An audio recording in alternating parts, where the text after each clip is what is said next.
True off my chest. I'm tired of being called the homewrecker, when I was the one whose life was wrecked. I, 22 female, was essayed by my dad's 51 male, sister's 52 male, I'm assuming his age. Let's call him D.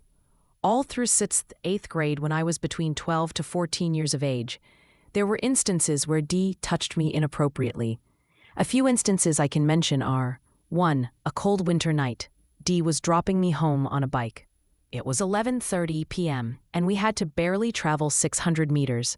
I was wearing a pink puffer jacket, sitting behind D. Within the time D dropped me home, he managed to get his left hand behind and try to grope my chest. He tried to open my jacket and feel me, not from outside my jacket, but now inside.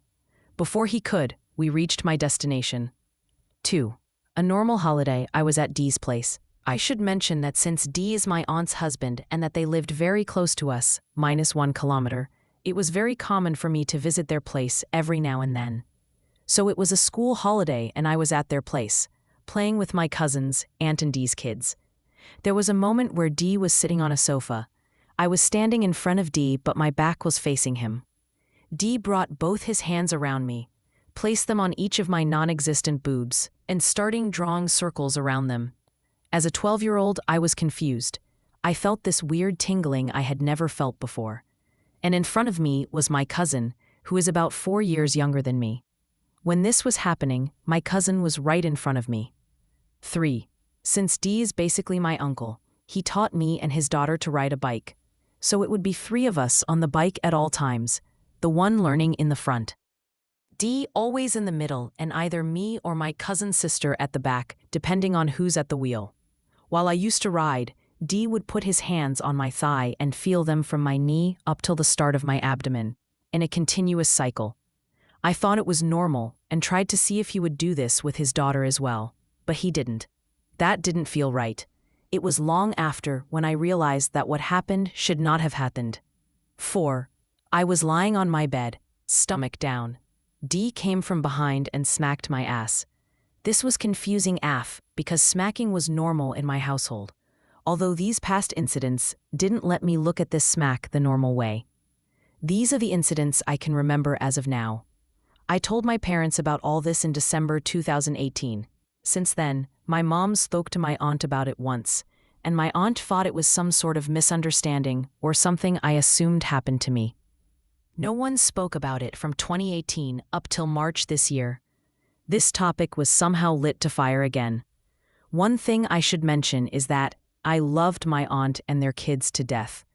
And although I didn't like D, I respected him and maintained my distance and never showed any emotion, just because I loved my aunt and cousins. Me and my parents might not have forgiven D, but we had definitely forgotten, or I should say, moved on from that phase of life. Maintained relationships throughout till 2025. In March 2025, this topic was started again. Fights, confrontations, my aunt saying that she stands with her husband and deliberately ruining her daughter and my relationship. My aunt made me repeat everything that had happened, to her and then to D separately, where D explained how I might have created story over a small misunderstanding. This is the last part, I promise, because after this, my aunt had actually made me realize that she did not believe a single thing I told her. She was someone I was so close with, and still. So my 22 female cousin, 22 female, was also essayed by her own dad's brother, D's elder brother, and she confided in me with this. Unfortunately, I could not share my story, could not confide in her because that would absolutely break her. It was her dad after all. Plus, I was afraid being called a liar. Basically, when I had the final conversation with my aunt, I told her that I had the chance to confide in my cousin but could not, but my cousin could confide in me. And that cut me to pieces, honestly. Obviously, aunt had to blab to her daughter about what she had told me, and then me and my cousin spoke about it and haven't spoken since. I still have not told her about what her dad, D, did to me, and I guess that's how I'll always let it be. In my aunt and my cousin's eyes, I'm the homewrecker. My cousin hates me for something I could not control and something I can never tell her. And I'm sure my dad also thinks I broke the family because of all this.